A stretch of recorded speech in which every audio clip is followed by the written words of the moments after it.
Now we are going to discuss about the amoebic abscess. So amoebic abscess is basically caused by a amoeba called as ant amoeba histolytica.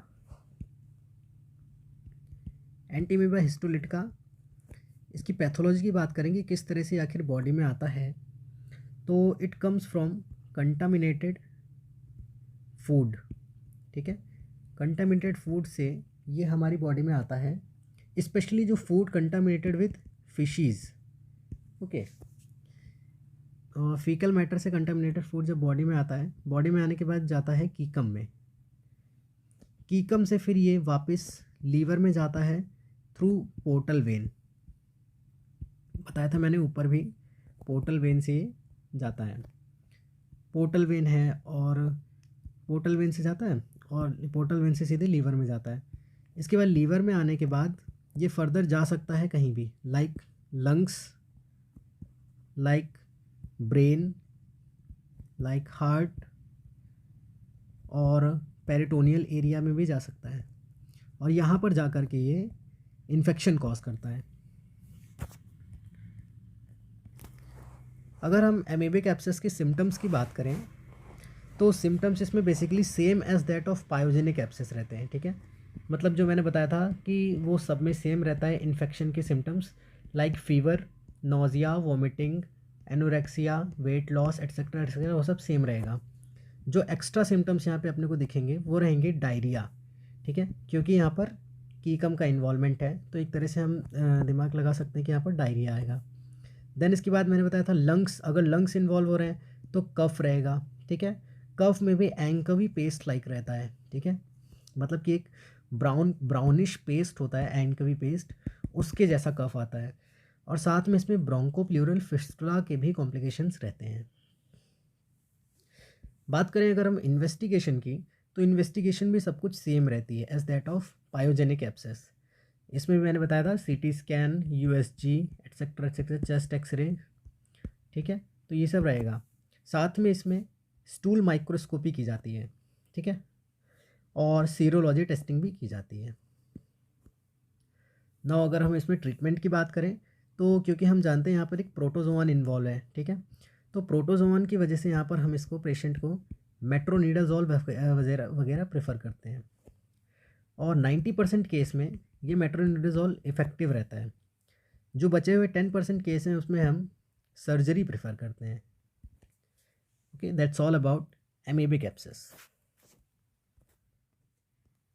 अब हम सबसे आखिरी hydrated abscess के बारे में deal करते हैं। So hydrated abscess is basically caused by echinococcus. ये हेलमिन्थ्स कैटेगरी में आते हैं। ठीक है, और ये मैंने बताया था ये टेप वॉर्म है। ठीक है, सो ये बेसिकली बॉडी में कैसे आता है, through contaminated food, water and dog fishes. इसके थ्रू ये हमारी बॉडी में आता है और बॉडी से लीवर में जाता है। सिम्टम्स की बात करें तो अगर सिस्ट एक स्मॉल है, ठीक है, सिस्ट यानी कि अगर एब्सेस स्मॉल है तो पेशेंट बेसिकली एसिम्प्टोमेटिक रहता है। अगर 5 सेंटीमीटर से ज़्यादा बड़ा है तब हमें सिम्टम्स सीन होते हैं। ठीक है, हमें ध्यान रखनी ये चीज़ कि अगर 5 सेंटीमीटर से ज़्यादा बड़ा है तभी हमें सिम्टम्स सीन होते हैं। और वो सिम्टम्स जो आ रहे हैं वो कहाँ पर, वो कैसे हैं, वो डिपेंड करते हैं कि आखिर वो एब्सेस कहाँ पर है, यानी लंग्स में है, हार्ट में है या ब्रेन में है, इस पर डिपेंड करता है।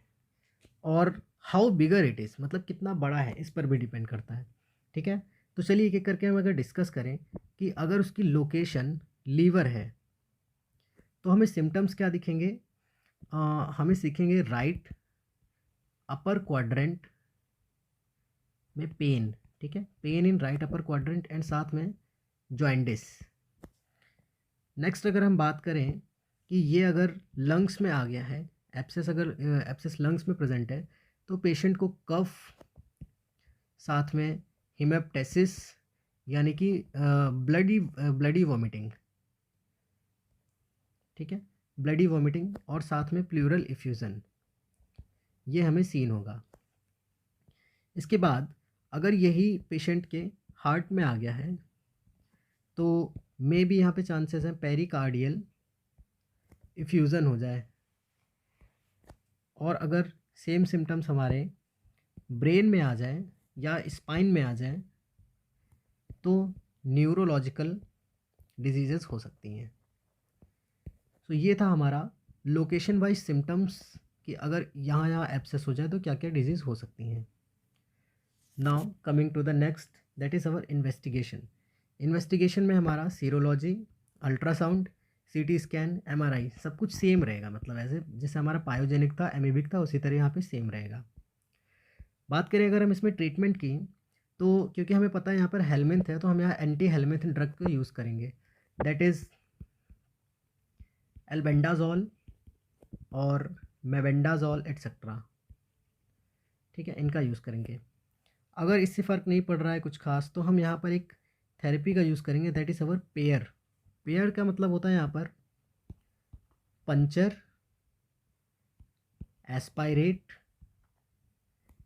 इंजेक्ट एंड आर से होता है री aspirate.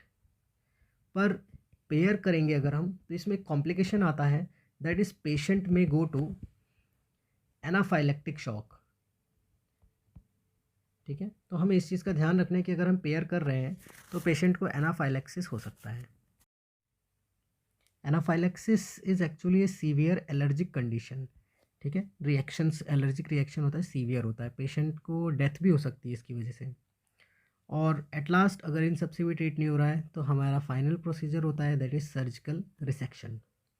So that's all about the abscesses of liver, hepatic abscess. अगर इससे रिलेटेड कोई भी डाउट हो तो आप कमेंट सेक्शन में पूछ सकते हैं। Thank you for watching my videos. Thank you.